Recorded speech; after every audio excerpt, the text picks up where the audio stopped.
ኩነታት አሜሪካ ኔቶ ዩክሬንን ራሻን ናበይ ገጽዩ እንታይ ዓለማው ጽልዋኸ ክህልዎ ይኽእል ብፕሮፌሰር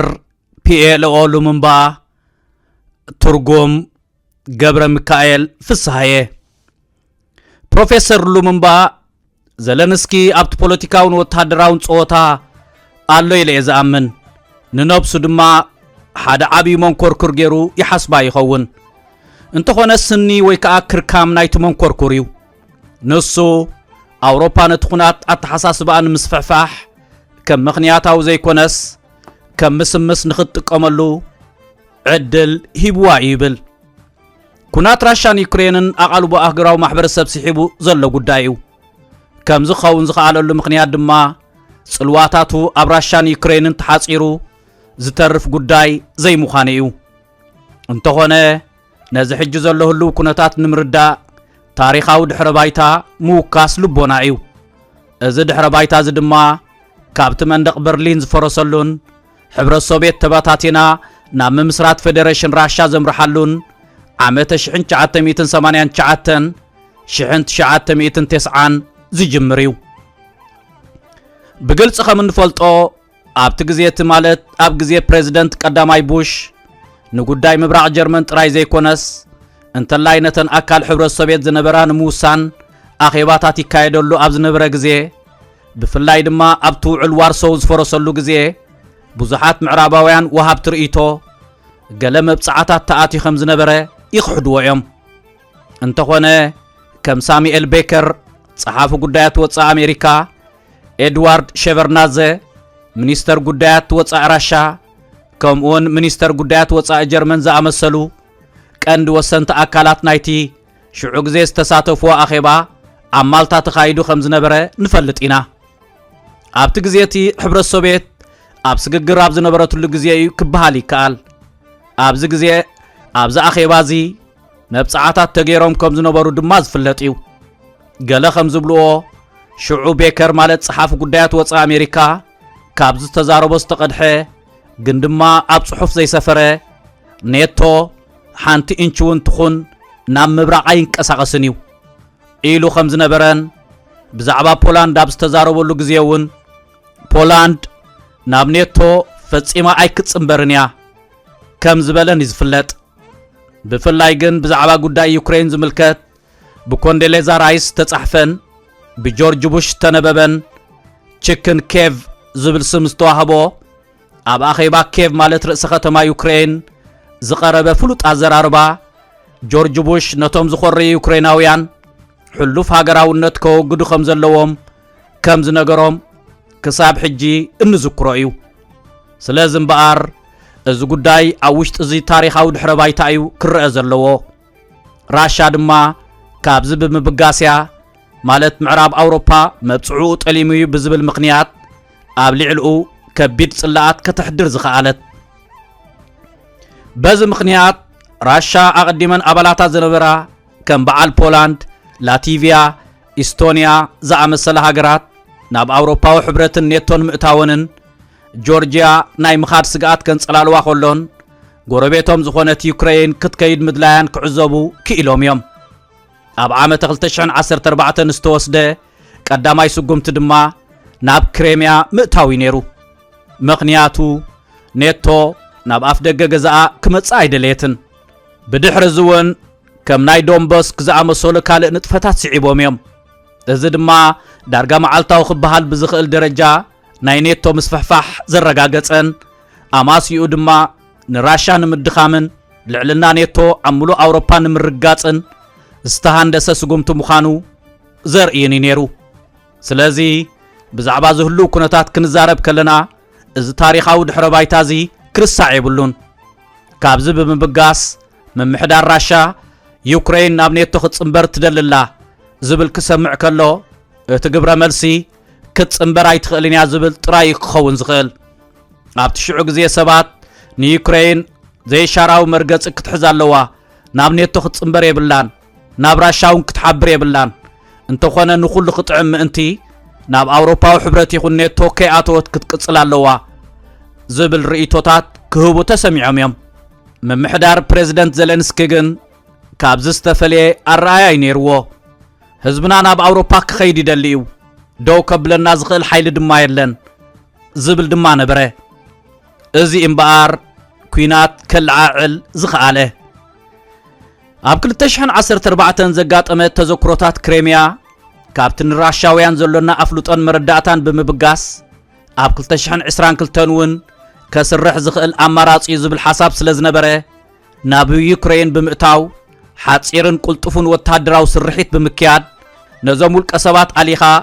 ናብ ኔቶ ከብዘይጽምበሩን ቁኑዕ ውሳነ ከም ዝውስኑን ምግባር ዝብል እዩ ነይሩ እንተኾነ በቲ ካልእ ወገን ብብዙሓት ወሃብ ትርኢቶ ከም ዝተባህለ ኣውሮፓ ነዚ ከም ሓደ ዓብይ ዕድል ማለት ንፌደሬሽን ራሻ ንምግጣም ከም ጽቡቕ ኣጋጣሚያ እትሪኦ ዝብል እዩ በዚ መሰረት ድማ እዚ ግጭት እዚ ብቐንዱ ኣብ ራሻን ዩክሬንን እኳ እንተኾነ ብቕልጡፍ ናብ ናይ ውክልና ኩናት ክቕየር ክኢሉ እዩ ናይ ውክልና ኩናት ምዃኑ ድማ ዘጠራጥር ኣይነበረን ምኽንያቱ ዳርጋ ኩለን ናይ ኣውሮፓ ሃገራት ብዘይ ኣፈላላይ ምናልባት ብዘይካ ሓንቲ ወይ ክልተ ሃገራት ንዩክሬን ከም ዝድግፋ ገሊፀን እየን እዚ ድማ ንዩክሬን ብኩሉ ነገር ክንሕግዛ ኢና ዝብል ነበረ ናይ ሕቡራት መንግስታት ኣሜሪካ ምምሕዳር ባይደን ድማ ተማሳሳሊ ዜና እዩ ዘስምዕ ነይሩ ራሻ እምበኣር ንመላዕ ምዕራባዊ ዓለምያ ትገጥም ዘላ ማለት እዩ ምናልባት እዚ ልክዕ ዝኣባህላ ዘይክኸውን ይኽእል እዩ እንተኾነ ግን ልክዕ ከምቲ ኣብ 1939 ኣብ ካልኣይ ኩናት ዓለም ዘጋጠመ ስርሒት ባርቦሳ ማለት ወራር ሶቪየት ብጀርመን ካልእ ስርሒት ባርቦሳ ዝመስል እዩ ነይሩ ከምዚ ብምግባር ድማ ምዕራባውያን ንዘለንስኪ ኣንበሳ ኮይኑ ከም ዝስምዖ ክገብርዎ ክኢሎም እዮም ምስ ራሻውያን ክዋግኣሎምን ራሻ ክትሰዓር ትኽእል ምዃና ከርእዮም ዝኽእል ሰብኣይ ምዃኑን ድማ ኣመኑ ምስ ራሻ ከም ዘይደራደሩ ምግላጾም ድማ ዩክሬን ነቲ ናቶም መርገፂ ወኪላ ኣብ ግንባር ዓሪዳ ከም ዘላ ዘረጋግጽ እዩ ኣብ ከምዚ ኩነታት ከም ኣሜሪካ ፈረንሳን እንግሊዝን ዝኣመሰለ ሃገራት እዚ ፍሉይ ዕዮ እዚ ብወታደራዊ ዓወት ኣብ ልዕሊ ራሻ ክዛዘም ኣለዎ ዝብል ቃላት ኣስሚዐን እየን እዚ መርገፂ እዚ ድማ ክሳብቲ ኣብ ኣሜሪካ ናይ ምምሕዳር ለውጢ ዝመፀሉ ግዜ ዝቐፀለ ምንባሩ ኩሉና ንፈልጦ ጉዳይ እዩ እቲ ለውጢ ድማ ኣዝዩ መስተንክራዊ እዩ ነይሩ ምኽንያቱ ለውጢ ዝመፀ እቲ ትራምፕ ቅድሚ ፕሬዚደንት ኣሜሪካ ኮይኑ ቃለ መሓላ ምፍጻሙ ፕሬዚደንት ኣሜሪካ ኮይነ ቃለ መሓላ እንተፈጺመ እቲ ኩናት ከብቅዕዩ ኢሉ ዝተዛረቦ ጥራይ ዘይኮነስ ናብ ተግባር ምስግጋር እዩ ስለዚ ድማ ንራሻ ሓይሊ ዝደረዐ ሓድሽ ተርእዮታት ክርአ ጀሚሩ ዘሎ ፕሬዚደንት ፑቲን ድማ እዚ ንሰምዖ ዘለና ጽቡቕ ነገር እዩ ሰላም ንኽህሉ ንምርጋጽ ድማ ተዳሊና ኣለና ክብል ተዛሪቡ እዩ እንተኾነ ሰላም ብናይ መን ተበግሶ ንዝክር እንተኾይና መስርሕ ሰላም ንምሽምጋል ዝተወሰኑ ፈተነታት ተኻይዶም ነይሮም እዮም ካብ ኣፍሪቃ ብፕሬዚደንት ሲሪል ራማፎዛ ዝተበገሰ መስርሕ ሰላም ካብ ኢንዶኔዥያ ብፕሬዚደንት ሱቢያንቶ ፕሮቦዎ ተበግሶ ከም ዝነበረን ካብ ስዑዲ ዓረብ እውን ሓቀነታት ከም ዝነበረን ንዝክር ኢና እንተኾነት ሓቀኛ ተበግሶ ብዶናልድ ትራምፕ ዝመፀ እዩ ብዕለት 28 ለካቲት 2025 ፕሬዚደንት ዘለንስኪ ናብ ቤት ጽሕፈት ኦቫል ኦፊስ ኣሜሪካ ተዓዲሙ ኣብ ዝመጻሉ ግዜ ድማ ብኣውሮፓውያን ኣንበሳዊ ገብሎል ኮይኑ እዩ ተላኢኹ ፕሮፌሰር ሉሙምባ ብኸምዚ ይገልጾ ኣብዚ ግዜ እዚ ብብዙሓት ተዓዘብቲ ከም ዝተገልጸ ፕሬዚደንት ትራምፕ ከምዚ ኢሉ ፕሬዚደንት ዘለንስኪ ከምቲ ኢሉ ዝብል እዩ እንተኾነ ኣነ ከም ዝመስለኒ ዘለንስኪ ነቲ ኩነታት ዝዘንግዖ እዩ ዝመስል ሕቡራት መንግስታት ኣሜሪካ ሕጂ እውን ሕቡራት መንግስታት ኣሜሪካ እያ ብወታደራዊ ሓይሊ ሸለል እትበሃል ሃገር ኣይኮነትን ናብ ገዝኦም ብምኻድ ምስ መራሒ ኣንተ ተባኢስካ ንሱ እውን ክበኣሰካ እዩ ድሕሪ እዚ ውድቀት ይስዕብ ፕሬዚደንት ዘለንስኪ እውን እዚ ይጋጢምዎ ይብል ብድሕሪ እዚ ብቐጥታ ናብ ለንደን ይምሪሑ መራሕቲ ኣውሮፓ ድማ ይፈልጡ እዮም ፕሬዚደንት ትራምፕ ዕዳኹም ክፈሉ ኣብ ኔቶ ዘለኩም ዕዳ ኣይንኸፍለልኩምን ኢና ኢልዎም እዩ ብኻልእ ኣዘራርባ ናይ ግድን ሰላም ክንገብር ኣለና እዩ ዝብሎም ዘሎ ኣብቲ ሽዑ ዘጋጠመ ፍሽለት ፕሬዚደንት ትራምፕ ንዘለንስኪ ክልተ ግዜ ብሳልሳይ ኩናት ዓለም ኢኻ ትጻወት ዘለኻ ክብል ዘሊፍዎ እዩ ከም ዝመስለኒ ዜሌንስኪ ኣብ ህፁፅ ኣኼባ መራሕቲ ሃገራት ኣውሮፓ ንምስታፍ ናብ ለንደን ምስከደ ድምፁ ኣትሒቱ ክዛረብ ይተራእዩ ከም ሓቂ ቀዳማይ ሚኒስተር እንግሊዝ ኬር ስታይመር ዓባይ ብሪጣንያ ከም ተቀደም ገዛኢት ዝነበረቶ ብዝመስል ኣገባብ ነፈርትና ኣብ ሰማይ ወተሃደራትና ኣብ መሬት ንምውፋር ተዳሊና ኣለና ይኹን ደኣምበር ሕጂውን ንሰላም ኢና ንዕድም ክብል ይመዲሩ ቅድሚ እዚ ግዜ እዚ ሕቡራት መንግስታት ኣሜሪካ ዘበገሰቶ ዝርብ ሰላም ሚኒስተር ጉዳያት ወፃኢ ራሻ ማለት ሰርጌይ ላቭሮቭ ንኣሜሪካውያን ኣብ ጅዳ ስዑድ ዓረብ ከም ዝረኸቦም ርኢና ኢና መስርሕ ሰላም ኣብ ከይዲ ከሎ ኣውሮፓውያን ዩክሬን ዘይብሉ ብዛዕባ ዩክሬን ከመይሉ ልዝብ ይካየድ ከም ዝበሉ ድማ ክንርስዕ ይብልናን እንተኾነ ብልጫ ናይቲ ዝርብ ድሕሪ ኣኼባ ለንደን ሽዑ ንሽዑ ክንጸባረቕ ከም ጀመረን እቲ ነጸብራቕ ድማ ብዜሌንስኪ ዝተጻሕፈ ደብዳቤ ፕሬዚደንት ትራምፕ ኣብ ቅድሚ ክልቲኡ ባይቶታት ቀሪቡ ኣብ ዘንበበሉ ግዜ ደስ ኢሉን ኣሎ ዜሌንስኪ እውን ሰላም እዩ ዝደሊ ከም ዝበለ ከርኢ ክኢሉ እዩ ኣብዚ ኩሉ ንሰላም ዝሰብከሉ ዘሎ እዋን ኢና ንዛረብ ዘለና ይኹን ደኣምበር እቲ ሕቶ ቀንዲ ትሕዝቶ ናይቲ ሰላም እንታይ እዩ ዝብል እዩ እዚ እምበኣር እቲ ቀንዲ ዓለምና ትደኽመሉ ዘላ ጉዳይ ሓደ ወገን ማለት ዩክሬን ቅድሚ 2014 ዝነበረ ዶባት ንመለስ ትብለሉ ኣብ ዘላ ግዜ ሰላም ክህሉ ይኽእል ድዩ እዚ ማለት ድማ ራሻ ንክሬምያ ናብ ዩክሬን ንምምላስ ክትዘራረብ ያ ማለት እዩ እዚ ማለት ድማ ዶነትስክን ሉሃንስክን ካልኦት ቦታታት ናብ ዩክሬን ናይ ግድን ክምለስ ኣለዎ ማለት እዩ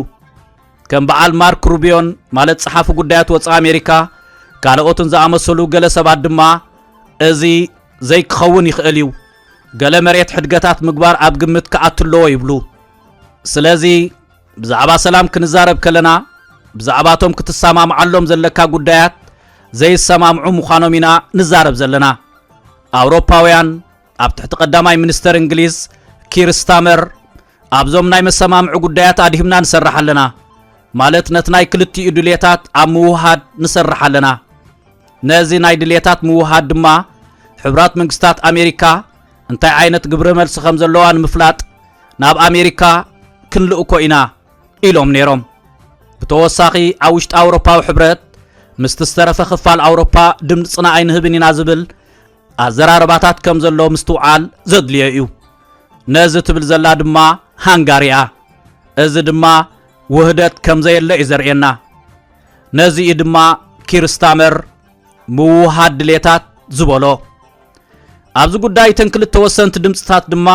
ፈረንሳን እንግሊዝን እየን ብርግጽ ጀርመን እውን ኣብ ምስግጋር እያ ዘላ ኦላፍ ኣብ ምርጫ ስለ ዝተሳዕረ ሓባራዊ መንግስቲኦም መስሪቶም ዘለዎ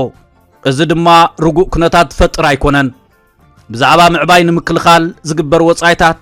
ክሰማምዑሉ ዝኽእሉሉ ባይታ የለን ስለዚ ካብ ኣውሮፓ እተን ቀንዲ መራሕቲ ዝበሃላ ፈረንሳን ዓባይ ብሪጣንያን እየን ዓለም ድማ ትጽበያ ዘላ እቲ ዝቐጽር ርክብ ከመይ ክኸውን እንታይ ዓይነት ናይ ስምምዕ ነጥብታት እዮም ንኣሜሪካ ክቕርቡላ ኣብ መንጎ ሚኒስትራት ጉዳያት ወፃኢ ራሻን ዩክሬንን ናይ ፊት ንፊት ርክብ ክህሉ ድዩ ንኣውሮፓ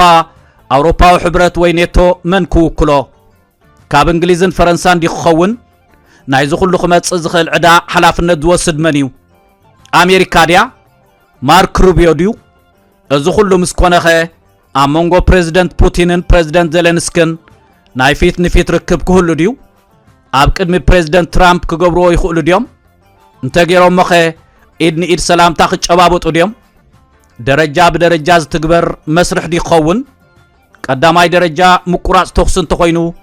ድሕሪኡ ብዛዕባ መሬት ዝምልከት ማእከላይ ደረጃ ዘለዎም ጉዳያት ድዮም ክኾኑ እቲ ፍርዲ ጌና እዩ እንተኾነ ጽባቐ ናይ ዝህሉ ኩነታት ንሰላም ሽውሃት ምህላዊ እዩ ኩሉ ሰብ ብዛዕባ እዚ ጉዳይ ደኺሙ እዩ እቲ ጨለ ኣዘራርባታት እውን ክቕጽል እዩ ከም ዝመስለኒ ግን እቲ ናይ ሰላም ምንቅስቓስ ውሽጢ ምስ ግዜ እናሓየለ እዩ ዝመጽእ ዘሎ ሓደ ግዜ እውን ፕሬዚደንት ትራምፕ ፕሬዚደንት ዜሌንስኪ ናይ ህዝቢ ሓላፍነት ዘይስምዖ ውልቀ መላኺ እዩ ምኽንያቱ ብምርጫ ዝመጸ ኣይኮነን ኢልዎ ነይሩ እዩ ከም ሓቂ ኣብ ኩናት ኢና ዘለና ኣብዚ ግዜ ዝመራሓ ክንቅይር ኣይንኽእልን ኢና ካብ ምባል ሓሊፉ ካልእ ክምልሰሉ ዝኽእል ዘሎ ድማ ይመስለንን እዚኦም የምንባር ኣብ ጣውላ ዘለው ጉዳያት ስለዚ በቲ ዘለና ሓበሬታ ንዓይ ዝረኣየኒ ኣብ ሓጺር ወይ ማእከላይ ግዜ ብሕቡራት መንግስታት ኣሜሪካ ምጽዋት ከም ዘይከኣል ከተስተውዕል ዘለዋ ኣውሮፓ ጥራይ እዩ ይብል ፕሮፌሰር ሉሙምባ ሕቡራት መንግስታት ኣሜሪካ ብማእከላይ ወኪል ስለያ ማለት CIA ኣቢላ ብዛዕባ ዩክሬን ዝምልከት ስለያዊ ሓበሬታ ንኔቶ ይኹን ዓባይ ብሪጣንያ ከም ዘይትህብ ድሮ ፍሊጣላ እዚ ድማ ዓብ ሓጓፍ ዝፈጥር እዩ ምኽንያቱ ናይ ኣሜሪካ ስለያዊ ሓበሬታ ሓደ ካብቶም ናይ ዓለምና ብሉጻት ሓበሬታ እዩ ዩክሬናውያን ድማ ብዓቢኡ ኣብዮም ዝምርኮሱ ብተወሳኺ ኣሜሪካ ካብ ሕጂ ንድሓር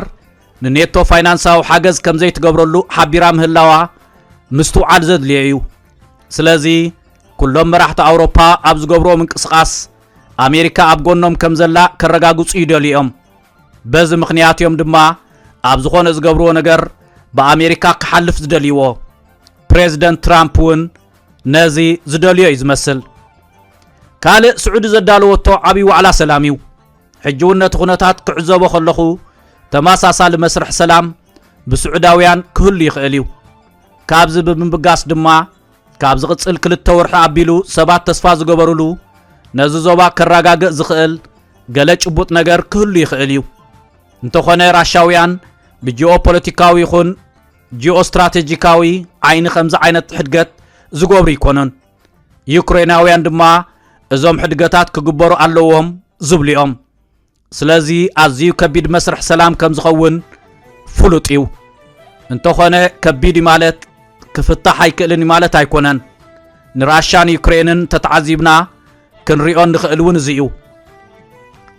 ብመጀመርያ ብደገፍ ካልኦት ዝግበር ኩናት ክግበር ዘይነበሮ ኩናት እዩ ብተወሳኺ ኩናት ዩክሬንን ራሻን ካልእ ኣገደስቲ ተርኢዮታት ከበግስ ክኢል እዩ እዞም ተርኢዮታት ድማ ኣብ ምምጻእ ዶናልድ ትራምፕ ናብ ስልጣን ዝያዳ ጉሉጻት እናኾኑ መጽኦም እዮም ዶናልድ ትራምፕ ናብ ስልጣን ድሕሪ ምምጽኡ ብውሕድን ቁርጡን ቃላት ብዝኾነ ይኹን ምኽንያት ሰላም ንደሊ ኢና ምስ በለ ኣውሮፓውያን ተቖጢዖም እዮም ካብ ሕጂ ንድሓር ነዚ ጉዳይ ዝምልከት ንኣውሮፓ ይኹን ንኣሜሪካ ብገንዘብ እንምውለሉ ምኽንያት የለን ምስ በለ ድማ ገለ መራሕቲ ሃገራት ኣውሮፓ ኣብ ነፃ ዓለም ሓድሽ መራሒ የድልሎ ክብሉ ተሰሚዖም እዮም ፕሮፌሰር ሉሙምባ ኣውሮፓ ብናይ ድሕር ካልኣይ ኩናት ዓለም ተርኢዮታት ትሳቐ ብፍላይ ድማ ድሕሪ ዝሑል ኩናትን ምፍራስ መንደቕ በርሊንን ንነብሳ ከም ሓደ ሞራላዊ ዕልነት ዘለዎን ሓርነት እንታይ ማለት ምዃኑ ዴሞክራሲ እንታይ ማለት ምዃኑን ዓለም እንታይ ዓይነት ባህርያት ክትሕዝ ከም ዘለዋን እትእዝዝ ሓኪም ጌራያ ሪኣታ ይብል እዚ ድማ ኣብ ናይ ፈረንሳ ፕሬዚደንት ማክሮን ብተደጋጋሚ ዝረአ ቀዳማይ ሚኒስተር እንግሊዝ ኪር ስታርመር ኣብቲ ቐጽሪ ከም ሓድሽ ሰመጠን ንነብሱ ከም ንጉስ ናይቲ ፀሓይ ዘይዓረቦ ግዝኣት እንግሊዝ ገይሩ ምርኣዩ እንተወሲድና ነፍሲ ወከፎም ኣንጻር ሓርነት ደው ብምባል ውልቀ መለኽቲኦም ዝኾኑ ዘለዉ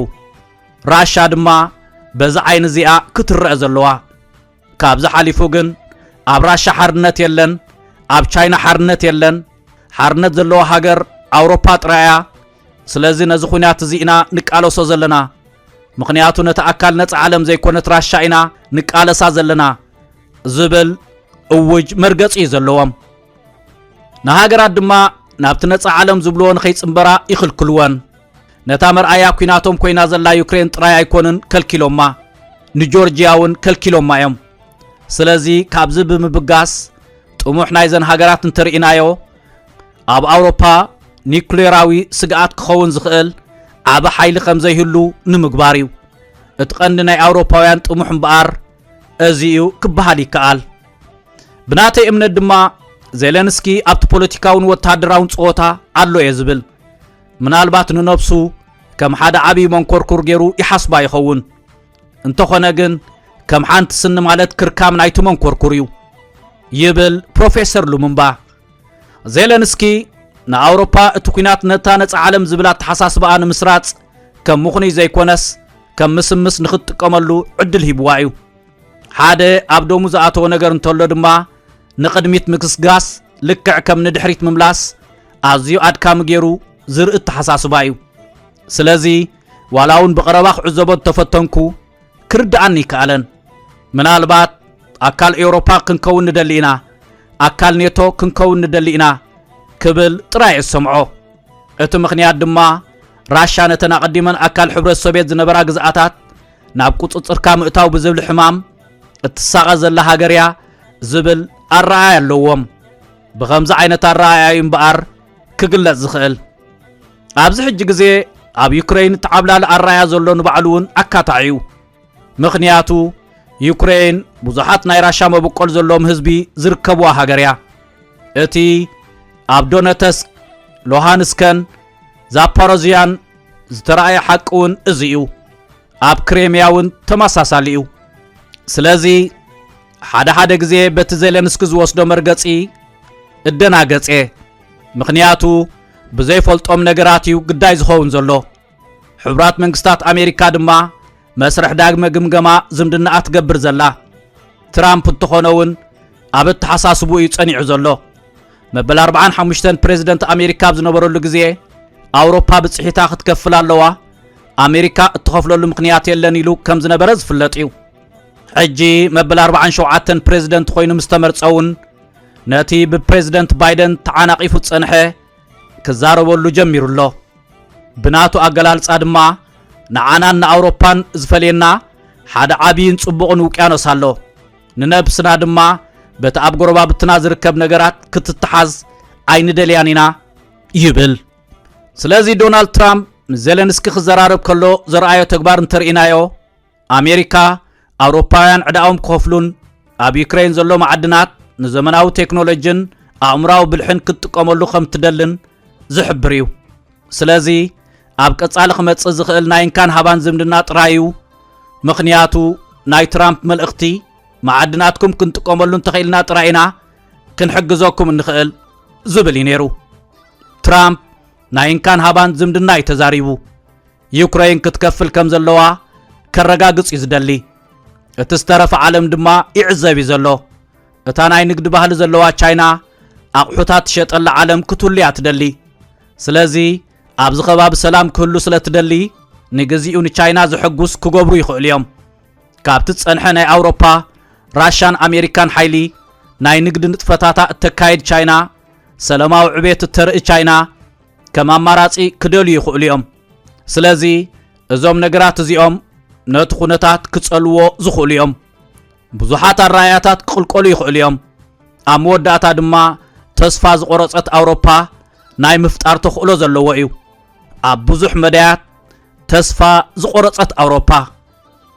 እታ ንነብሳ ኣብ ኣውሮፓ ከም ቀንዲ ኣገዳሲት ወተሃደራዊ ሓይሊ ጌራ እትርኢ ፈረንሳ ኣብዚ ሕጂ ግዜ ብብዙሓት ሃገራት ኣፍሪቃ ደም ነቢዓ እያ ካብ ሴኔጋል ኣይቮሪ ኮስት ቻድ ጊኒ ማሊ ኒጀርን ቡርኪና ፋሶን ከም ዝወፁ ኮይኖም እዮም ኩልቲ ኣብዘን ሃገራት ዝነበሮም ትሕዝቶታት ከሲሮም እዮም እታ ስምረት ዘይብላ ዓዲ እንግሊዝ ንባዕላውን ካብ ኣውሮፓዊ ሕብረት ብምውፃኣ ኣብ ኣውሮፓ ዘለዋ መሪሕነት ኣዝዩ ዝላሕልሕን ተቐባልነት ዘይብሉን ከም ዝኸውን ገይርዎ እዩ ነዚ ሕጂ ዘጋጠመ ዕድል ተጠቒማ ድማ ንነብሳ ከም መራሒት ክትረቁሕ ክኢላ እያ ብናተይ ኣረኣያ እዚ ርክብ እዚ ኣብ ለንደን ክኸውን ዝተመርጸ ብመደብ ዝተገብረ እዩ ነይሩ ኣሜሪካውያን ካብ መሪሕነት ናይዚ ጉዳይ እንተወፂኦም ነዚ ዕድል ንጠቐመሉ መሪሕነት ሙሳድና ድማ ከነርኢ ኣለና ብምባል መራሕቲ ንሕና ኢና ክብሉ እዮም ተራእዮም ይብል ፕሮፌሰር ሉሙምባ ስለዚ ነፍሲ ወከፎም መጻወቲ ካርዶም ብምስጥር ብምሓዝዮም ዝጻወቱ ዘለዉ እዚ ድማ ኣብዛ ዓለምና ቀሊል ግዜ ዘይክኸውን ይኽእል እዩ እንታይ ክፍጠር ድማ ግዜ ዝምልሶ ክኸውን እዩ ግዜ ንኹሉ ዘቃልዕ ሓይሊ እዩ ኣብ ምልኣት ግዜ ድማ እዞም ጥሙሓት ናበይ ከብጽሑና እዮም ብግልጽ ክንርኢና ኩናት ራሻን ዩክሬንን ናይ ታሪክ ተመራምርቲ መጽሓፍትን ምጽሓፍ ክጥቀምሎም ዝኽእሉ ኣብ ኣኼባ ለንደን ዝተቐልቀሉ ነፈርትና ኣብ ሰማይ ወተሃደራትና ኣብ መሬት ንምውፋር ተዳሊና ኣለና ዝብል ሓደስቲ ኣባህላታት እውን ወሊዱ እዩ ብዙሕ ከይጸንሐ ግን ናብ መስርሕ ሰላም ክቕይሮ ክኢሉ እዩ ከም ዝመስለኒ ኪር ስታርመር እዚ ኣባህላ ሓደገኛ ምዃኑ ዝተገንዘቦን ዓለም ድማ ንሰላም ንሙሓስ ተዛረቦ ምዃኑ ክትርዳኣሉን ዝደለየ ይመስል ከም ሓቂ ግን እቲ ዝበሎ ኣዘራርባ ንኹናት ተዳልዮም ከም ዘለው ዘመልክት እዩ ከምኡ ንኸይገብሩ እዩ ድማ ፕሬዝደንት ትራምፕ ንዘለንስኪ ደጋጊሙ ኣይትቐልድ ብሳልሳይ ኩናት ዓለም ኣይትጻወት ዝበሎ ብተወሳኺ ድማ ሰላም ዝተሳእነን ከም እንግሊዝን ፈረንሳን ዝኣመሰላ ኣውሮፓዊ ሓይልታት ናብቲ ኩናት ዝኣትዋን ብሰንኪ ድርቅናኻ ኢሉ ታሪኽ ከይከሰካ ብምባል ኣጠንቂቕዎ እዩ ከምዚ እንድሕር ኮይኑ ድማ ራሻ ኒኩሌራዊ ኣጽዋር ንምጥቃም ኣይክትውስንን እያ ዝብል ጥርጣረ የብለይን ይብል ፕሮፌሰር ሉሙምባ እዚ ድማ ንኣውሮፓ ናብ ቁልጡፍ ውድቀት ዝመርሕን ሳዕቤኑ ንብዙሕ ዓመታት ዝጸንሕን ክኸውን ይኽእል እዩ እቶም ሎሚ ንዛረበሎም ዘለና ቦምባታት ኒኩሌራዊ ኣጽዋራትን ድማ ብዓይነቶም ከምቶም ኣብ ሂሮሺማን ናጋሳኪን ኣብ ጥቕሚ ዝወዓሉ ይኮነን ካብኦም ኣዝዮም ዝተፈልዩ እዮም ይኹን ደኣ እምበር ብፍላይ ሕቡራት መንግስታት ኣሜሪካ ካብቲ ጾታ ወፃኢ ክሳብ ዝኾነት ንኩናት ሳልሳይ ዓለም ሸውሃት ዘሎ ይመስለንን ኣውሮፓ ደጋጊማ ብጥንቃቐ ክትሓስብ ዘለዋ ኮይኑ ይስምዓኒ ብተወሳኺ ድማ ብዛዕባ ሃገራት ብፍላይ ድማ ብዛዕባተን ናፍቆት ናይ ዝሓለፈ ግዝኣታት ዘለወን ፈረንሳን እንግሊዝን ንዛረብ ምህላውና ምዝካር ኣድላይ እዩ ጌና ሕጂ እውን ንዓለም ክቆጻጸራ ከም ዘለወን እየን ዝኣምና በዚ መሰረት ድማ እዩ በዚ መሰረተን ድማ ንነብሰን ከም መራሕቲ ዘቐምጣ ዘለዋ እዚ ግን ክኸውን ዝኽእል ኣይኮነን ምኽንያቱ ከም ራሻ ቻይና ህንዲ ብራዚል ዝኣመሰላ ኣብ ዝቐጽሪ ሓደስቲ ሓይልታት ተቐልቂለን ኣለዋ ኣብ ኣፍሪቃ እውን ኣብ ምቕልቃል ዘለዋ ኣለዋ እታ ናይ ኩሉ ግዜ መራሒት ኣሜሪካ እውን ኣላ ስለዚ ንጹር ዝኾነ መልእኽቲ እዩ ዝመሓላለፍ ዘሎ ብፍላይ ድማ ንፕሬዝደንት ፈረንሳ ማክሮንን ንቐዳማይ ሚኒስተር እንግሊዝ ኪር ስታርመርን ህድእ በሉ ዓለም ብዙሕ ከም ዝርአያ ኣብቲ ግጭት የለኹምን እንተለኹም ድማ ንጡፋት ተዋሳእቲ ይኮንኩምን ንግጭት ዝናፍቕ ሸውሃት ኣይሃለኹም ዝብል እዩ ነቲ ዓለም ትብሎም ዘላ ክሰምዑዋ ድማ ተስፋ ገብር ክሰምዑዋን ጽቡቕ ነገር ክገብሩን ንሰላም ክስዕቡን ንዘለንስኪ እውን ናብ ሰላም ንኽመጽእ ከእምንዎን ጥራይ ዘለዎም ናይ ትራምፕ መልእኽቲ ድማ ትርጉም ዘይብሎም ውግኣት እዮም ዝካየዱ ዘለዉ እትገብርዎም ውግኣት ብጥንቃቐ ምረጹ ዝብል እዩ ሓደ ካብቲ ክገብሮ ዘይብሎም ኩናት ድማ እቲ ኣብ መንጎ ራሻን ዩክሬንን ዘሎ ኩናት ምዕራግ እዩ ምኽንያቱ እንታይ ምዃኑ ንፈልጥ ኢና ኣውሮፓ ንራሻ እትዋግኣሉ ናይ ውክልና ኩናት እዩ ኩናት ራሻን ዩክሬንን ከቢድ ዋጋ ክፊል እዩ ብዙሓት ክፍጸሙ ዘለዎም ዕዮታት እውን መጽዮም እዮም ብዙሓት ዕዮታት ክመጹ ዝኽኣልሉ ምኽንያት ድማ ዓለማዊ ቁጽጽር ኣብ ህልው ትካላት ዝተመርኮሰ ስለ ዝኾነ እዩ ብዛዕባ ኩናት ራሻን ዩክሬንን ክንዛረብ ከለና ኩናት ሓማስን እስራኤልን ዝፈጠሮ ጸቕጢ ድማ ክንርስዕ ይብልናን ንኣብነት ሕቡራት ሃገራት ነዚ ክልተ ጉዳያት ንምክትታል ኣብ ዝገበሮ ዕዮታት ዓቕሚ ስኢን እዩ ውሳነታት ይሓልፉ ገሊኦም ብቐውፊ ይሰዓሩ ገሊኦም ድማ ዝሰምዖም የብሎምን ኣንቶኒ ጉተሬስ ብዛዕባ እዚ ኩናት ካብ ሓደ ኣኼባ ናብቲ ካልእ ላዕልን ታሕትን ክብል ውሳነታት ከውፅእ ክሪኦ ከለኹ የደንግጸኒ እዩ ምኽንያቱ ሰምዖ የለን ይብል ፕሮፌሰር ሉሙምባ ኣብዚ ሄግ ዘሎ ኣህጉራዊ ቤት ፍርዲ ገበነኛታት እንተርኢና እውን ውሳነታት ይሕልፍ እዩ ዝግደሰሎም ግን የለን ስለዚ ኣብ ቀጻሊ ብዛዕባ ዘን ድሕሪ ካልኣይ ኩናት ዓለም ዝተመስረታ ትካላት ብዙሕ ነገራት ክንርኢ ንኽእል ኢና ንኔቶ ማለት ሰሜን ኣትላንቲክ ናይ ኪዳን ሓይልታት እንተርኢናዮ ብምዕራባዊ ዓለም ማለት ኣውሮፓን ሕቡራት መንግስታት ኣሜሪካን ተፈጥረን ኣብቲ ሽዑ ግዜ ንኣባላት ሃገራት ካብ ሕብረት ሶቪየት ንምክልኻል ኣብ ጥቕሚ ዝወዓለን ትካል እዩ እቲ ነተን ናይ ሕብረት ሶቪየት ዝምባለ ዝነበረን ሃገራት ናይ ሓባር ዘምጽኦ ስምምዕ ዋርሶ እውን ብተመሳሳሊ ዓይኒ እዩ ክርአ ዘለዎ ብሰንኪ ውድቀት ሕብረት ሶቪየት ራሻ ንባዕላ ኣካል ኔቶ ክትከውን እያ ዝብል ሓሳብ ሓደ መረጋገፂ ተፈጢሩ ነይሩ እዩ እንተኾነ እቲ ኩነታት ብሰንኪቲ ኣብ ውሽጢ ኔቶ ዝተፈጥረ ኣሜሪካ ንኹሉ ንጥፈታት ኔቶ ሓላፍነት ሙሳዳ ስዒቡ ብቁልጡፍ ክቃየር ይተራእዩ ሕጂ ግን ንነዊሕ ግዜ ሓጊዝናኩም ኢና ንነዊሕ ግዜ ዕዳኹም ከፊልናልኩም ኢና ካብ ሕጂ ንድሓር ግን ወጻኢታትኩም ባዕልኹም ክትሽፍኑለኩም ዝብል ሓሳብ ይመጽእ ዘሎ እዚ ድማ ምስቲ ኣብ ኣውሮፓ ነባራት ዘይኮነ ሃገራት ናብ ኔቶ ክጽምበራ ምድላይ ተተሓሒዙ ዝመጽእ ኣጋጣሚ እዩ ዩክሬን ኣካል ናይ ዝኾይና ካብ ራሻ ክመጻን ዝኽእል ጸቕጥን ምውጋድያ ናብ ኔቶ ክትጽምበር ወሲና እንተኾነ እቲ ኩነታት ይቕየር እዩ ዘሎ ኣሜሪካውያን ንባዕሎም ንምንታይ ኢና ምስ ኔቶ ዘለና እዮም ዝብሉ ዘለው የርባሓና ድዩ ብዛዕባ ስምምዕ ንዛረብ ተለና ድማ ምስ ራሻውን ስምምዕ ክንገብር ንኽእል ኢና ስለዚ ንምንታይ ኢና ብዛዕባ ኣካል ኔቶ ምዃን ንግደስ ዘለና ዝብል ሓሳብ እዮም ዘልዕሉ ዘለው ራሻውያን ድማ ኣሜሪካውያን ምስ ኢራን ብዛዕባ ኒውክሌራዊ ኣጽዋር ክዘራረቡ ክንሕግዞም ድልዋት ኢና እዮም ዝብሉ ዘለው ከምዚ እንድሕር ኮይኑ ድማ ቀጻልነት ሕብራት መንግስታት ኣሜሪካ ኣብ ኔቶ ዘተኣማምን ኣይኮነን ማለት እዩ ስለዚ ኣይከኣልኒ ክንብል የብልናን ኔቶ ኣባላቱ ክጎድልሉ ዝኽእል ግዜ ክመጽእ ይኽእል እዩ ጀርመን በትድሕር ካልኣይ ኩናት ዓለም ዝተኸተለቶ ሰላማዊ ቅዋም ኣብ ምክልኻል ዘውጻቶ ባጀት ኣጉዲላቶ እያ ሕጂ ድማ ብዛዕባ ጉዳይና ንግበር ክብሉ ይኽእሉ እዮም ብዛዕባ ጉዳዮም ጥራይ ክሓስቡ እንድሕር ጀሚሮም ከ ኣብ ኔቶ ክጸንሑ ይኽእሉ ዶ እንግሊዝ ንባዕላ ካብ ሕብረት ኣውሮፓ ከም ዝወፀት ምዝካር የድሊ ከምዚ ዘለውዎ ካብ ኣውሮፓዊ ሕብረት ብዝወፅዎ እንተተሪፎም ሃገራት ኣውሮፓ ኸ ኣብ ኔቶ ጥራይ ምስኦም ክሰማምዑ ይኽእሉ ዶ ስለዚ ብዛዕባ እዚ ጉዳይ ዝምልከት ብዙሕ ነገራት እዩ ኣብ ግምት ከኣቱ ዘለዎ እዞም ነገራት እዚኦም ድማ ምስ ምንቅስቓስ ፕሬዚደንት ትራምፕ ሓቢሮም ዝረኣዮም ፕሬዚደንት ትራምፕ በተጀሚርዎ ዘሎ ኣካይዳ እንተቐጺሉ ኣብ ምዕራብ ኣውሮፓ ኣዝዮም ዝተፈልዩ ውዳቤታት ክህልው እዮም እዚ ድማ ነቲ ኣብ ውድብ ሕብራት ሃገራት ዘሎ ትሕዝቶ ዝቕይር ክኸውን እዩ ውድብ ሕብራት ሃገራት ኣብ 1945 ኣብ ሳን ፍራንቸስኮ ቅድሚ ምስራቱ ማሕበር ሃገራት ዓለም እዩ ዝበሃል ነይሩ ማሕበር ሃገራት ዓለም ድማ ድሕሪ ቀዳማይ ኩናት ዓለም ምስ ተመስረተ ክብርታቱ እናጎደለ ይመጽዩ ካብዚ ብምብጋስ እምበኣር ውድብ ሕብራት ሃገራት እውን ዳግመ ውዳበ ክገብር ኣለዎ ዝብል ኣረኣያ እዩ ዘለኒ ይብል ፕሮፌሰር ሉምምባ እቲ ግዜ ሕጂ እዩ 80 ዓመታት ድሕሪ ካልኣይ ኩናት ዓለም ስለዚ ውድብ ሕብራት ሃገራት ክፍተሽ ኣለዎ ኣድማዕ ድዩ ከምቲ ኣብ 1945 ኣብ ሳን ፍራንቸስኮ ክምስረት ከሎ ዝነበሮ መንፈስ ዲ ዘለዎ ትካላቱ ውፅኢታውያን ድዮም እቲ ዓለም ብዛዕባ ሕብራት ሃገራት ደጊማ ክትሓስበሉን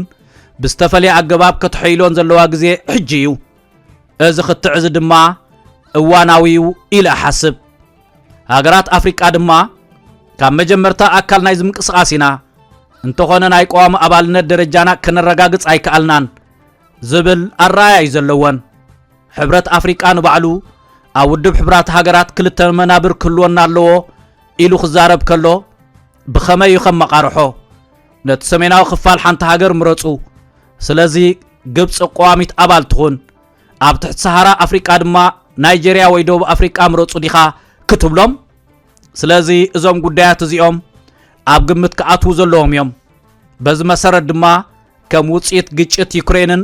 ኣብ መንጎ እስራኤልን ሓማስን ዘሎ ግጭትን ዳግመ ስርዕ እትገብር ሓዳስ ዓለም ክትመጽእ ትኽእል እያ ዝብል ኣረኣያ እዩ ዘለኒ ምናልባት ዘተሓሳስብ ጉዳይ ተሃልዩ ናይ ኣሜሪካ ፕሬዚደንት ኣብ ስልጣን ጸንሓሉ ዓመታት ሓፂር ስለ ዝኾነ ገለ ካብዚ ጉዳያት ኣብ ዝውህብ ግዜ እዚ ዘይክውዳእ ይኽእል እዩ ዝብል እዩ እንተኾነ ነገራት ብቕልጣፈ ክፍጾም እዮም ዝረኣዩ ዘለው ምናልባት እውን መን ይፈልጥ ካብቲ ክንግምቶ ንኽእል ንላዕሊ ብዝቐልጠፈ ክፍጾሙ ይኽእሉ እዮም ብቕጽበት ክቕየሩ ይኽእሉ እዮም ብኻልእ ኣባሃህላ ኣዝዩ ኣገዳሲ ተርእዮ እዩ ኣብ ቅድመና ዘሎ እዘን ዝቕጽላ 4 ዓመታት ድማ ታሪክ ዝፍጸመለን ዓመታት ክኾና ይኽእላ እየን ዘሐጉስ ብስራት ነፍቀርት መጽሓፍ ዛንታይ ዛንታኻ ዛንታኺ ዛንታ ኩላህና ብመልክዕ ልብ ወለድ ተዘንቱ መጽሓፍ ሕልሚ ወጋሕታ ጆባ ይብለና ኣሎ ዛንታ ናይቶም ኣብ ግዳም ዘለና ዛንታ ናይቶም ኣብ ስደት ዝዓበና ዛንታ ናይቶም ኣብ ህይወት ዝተረፍና ዛንታ ናይቶም ሞይቶም እናበሉና ኣለኹ ዝበልና ዛንታ ናይቶም ሕልምና ዝተሰረቕና ኩሉ ጽቡቕን ሕማቕን ኣብኣ ተጻሒፉሎ መዓንሲ ዝጥራይ ዛንታ ስደትን ከርተትን ዛንታ ዓወትን ተጸዋርነትን ዛንታ ፍቕርን ሓልዮትን ዛንታ ናይ ሞታትን ህልዋትን ናይ ኩሉ ጠርኒፉ ኣካል ዛንታና ዝኾነ ምሳና ዝተቐንዘወ ኣብቲ ዛንታና ዝነበረ ክነግረና ይብላሎ ናይቲ ዝወዓለ ዛንታ ኩላህና ኣብ መጽሓፍ ሕልሚ ወጋሕታ ተጻሒፉሎ እንተስ ንዛንታና ጀሚራ ክትገድፎ እንተስ ክትገብረሉ መኸተምታ እቲ መልሲ ኣብ ከርሳ ኣሎ ሕልሚ ወጋሕታ